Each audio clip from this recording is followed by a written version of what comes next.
1/3/2025. Before we start this episode of Stand Tall, I just want to take a moment to dedicate this episode and some of the episodes coming into this new year to, first of all the guardian angels out there that are taking care of us as this year starts out and we're learning more and more about the attacks that happened on New Year's Day. It looks like they might have their work cut out for them.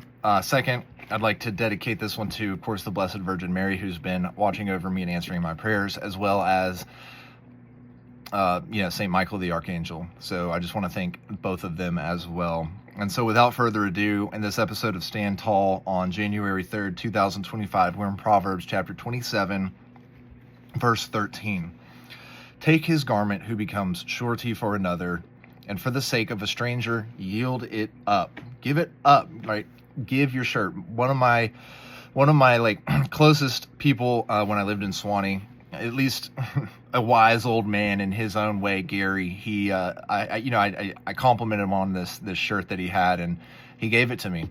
I'm not saying that he was in a position where he couldn't afford to. He was certainly in a good position in life, and he could afford to do that. But I just said, hey, that's a nice shirt, and he said, well, you can have it.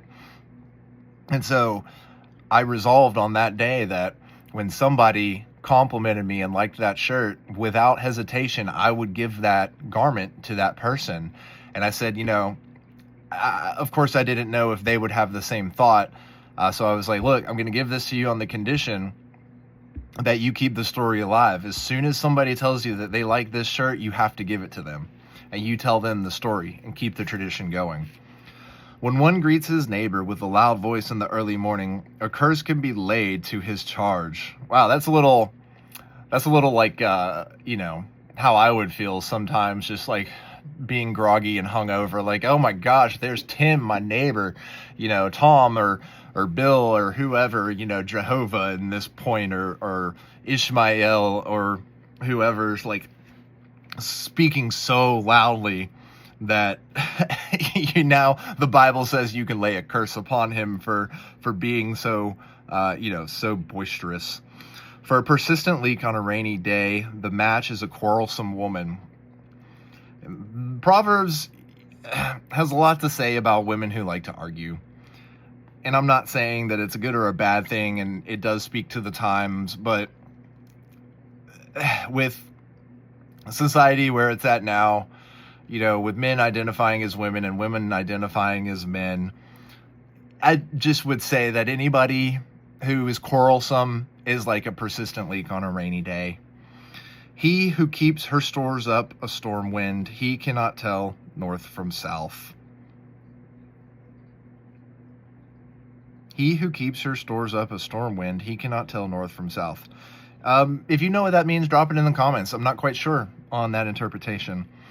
And then we'll end with this one, because this is a timeless phrase that really reinforces we are the books we read and the people that we surround ourselves with. Proverbs 27, verse 17. As iron sharpens iron, so man sharpens his fellow man. So as we go forth into the day, into the weekend, and we wrap up this Friday, let's make sure that we are not being irksome, loathsome, and quarrelsome, but that we are making sure to find and seek out the people who are going to make us better and try to make those who want to be with us better. Just like we heard in some of the verses previously in this chapter, right? A good friend is one who might speak in such a way that it hurts us, but it's the truth. And so let's be thankful for those people who are going to tell us how it is and not cushion our feelings, because that's not what's going to strengthen us.